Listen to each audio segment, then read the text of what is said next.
Selamat datang di Unexplanation, saya Nur Rahmana dan hari ini kita akan ngobrolin tentang matriks penting di marketing. Karena ada dua tipe atasan yang kadang-kadang melihat dua matriks ini berbeda.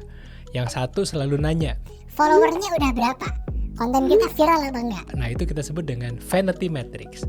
Dan ada lagi yang nanya, Viral sih viral, tapi convert ke sales ya? nah itu kita sebut dengan impactful matrix atau actionable matrix. Kita akan bahas dalam Unexplanation.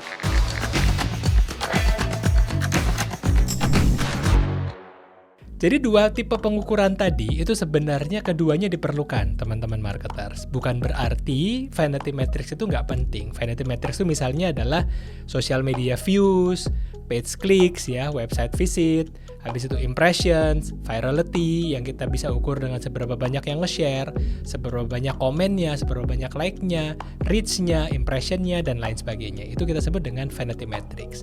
Nah, lawannya, vanity itu kan yang di permukaan ya teman-teman, yang kelihatan.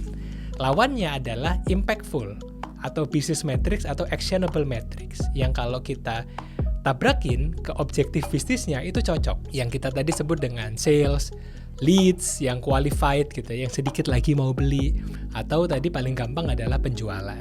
Actionable matrix itu juga yang harus bisa membantu kita untuk mengambil keputusan. Oh, berarti churn rate kita, orang-orang yang datang dan tidak balik lagi sekian persen nih. Nah, itu berarti kita harus ambil keputusan. Penjualan kita bulan ini sekian nih, itu berarti kita harus ambil keputusan. Nah, semua yang bisa membantu kita mengambil keputusan bisnis kita sebut dengan impactful matrix atau actionable matrix. Namun, dalam grafis berikut ini, teman-teman bisa lihat bahwa sebenarnya vanity matrix itu adalah pondasi, teman-teman. Kalau view-nya nggak banyak, kalau traffic-nya nggak banyak, gimana kita bisa mau dapat sales yang banyak? Atau kalau dari funnel, kalau top of the funnel-nya dikit, gimana nanti kalau kita mau turun ke middle dan mau turun ke bottom of the funnel? Jadi kita bisa melihat juga vanity matrix ini diperlukan, tapi jangan happy kalau vanity matrix-nya sudah tercapai. Happy-lah kalau vanity matrix ini bisa diterjemahkan menjadi actionable matrix. Pak, kabar baik, viral nih konten yang nge-view 1 juta, dapat engagement-nya luar biasa, rame banget gitu. Tapi keranjang kuningnya sepi gitu ya, tapi tokonya sepi, tapi salesnya sepi. Nah itu berarti kita nggak boleh happy. Tapi kalau yang nge-view 50.000 doang nih, tapi conversion to salesnya bagus, akhirnya repeat ordernya itu tinggi. Nah itu baru kita boleh happy. Jadi artinya vanity matrix ini adalah sesuatu yang bagus untuk kita yang melakukan aktivitas digital marketing ini. Jadi berapa banyak yang melihat, seberapa banyak dilihat, bagaimana orang-orang melihat konten kita, itu menjadi satu poin yang kita sebut dengan vanity matrix, dan itu menjadi satu rangkaian sebenarnya untuk bisa kita lanjutkan ke tahapan selanjutnya. PR kita tadi tidak hanya sekedar viral, tapi harus bisa melanjutkan sampai ke matriks yang paling penting untuk bisnis, yaitu penjualan. Karena yang menjalankan bisnis itu bukan views. Kita nggak bisa bayar tagihan gaji pegawai, tagihan listrik, beli bahan baku dengan konten kita viral gitu ya. Tapi kita bisa membayar itu semua dan bisnis tetap berjalan kalau ada pemasukan. Karena at the end, semua activity marketing itu ujung-ujungnya adalah revenue. Tinggal revenue-nya itu datangnya sekarang atau butuh dikonversi lagi dari yang kita tadi sebut dengan vanity matrix. Tugas kita sebagai marketer adalah memastikan dulu ekspektasi klien kita atau atasan kita, KPI-nya itu apa? Dan bisa kita terjemahkan jadi fase per fase.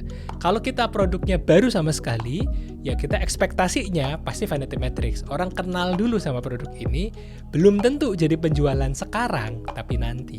Jadi kita melaporkan seberapa banyak yang tahu, seberapa banyak yang sudah lihat produk kita, dan akhirnya orang-orang itu tertarik nggak untuk lanjut ke fase selanjutnya, yaitu consideration, dan akhirnya nanti bisa kita convert jadi conversion.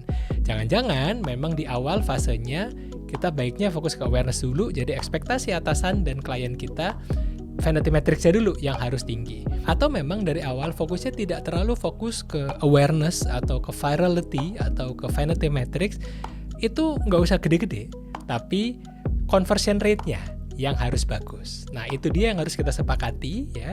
Kita bisa tentukan apa nih 3 metrik utama yang mau kita kejar. Jadi, mungkin buat mereka follower itu penting. Oke, kita simpan follower itu penting. Tapi yang kedua adalah customer acquisition cost, dan yang ketiga adalah sales. Misalnya itu 3-5 matrix yang akan menjadi North Star matrix kita dan akan kita pantau terus setiap hari. Jadi kita bisa ukur apakah marketing yang kita jalankan itu impactful atau tidak dan bisa menjawab kebutuhan objektif bisnis atau tidak. Karena jangan lupa, pada akhirnya yang menggerakkan bisnis itu adalah revenue, bukan views. Itu dia tadi teman-teman, an explanation tentang vanity metrics versus impactful metrics, metrics penting di marketing yang harus kamu tahu. Likes, komen, dan subscribe IN Consulting di YouTube untuk mendapatkan explanation dan insight-insight lainnya. Saya Nin Rahmana, terima kasih, sampai jumpa, dan tetap semangat.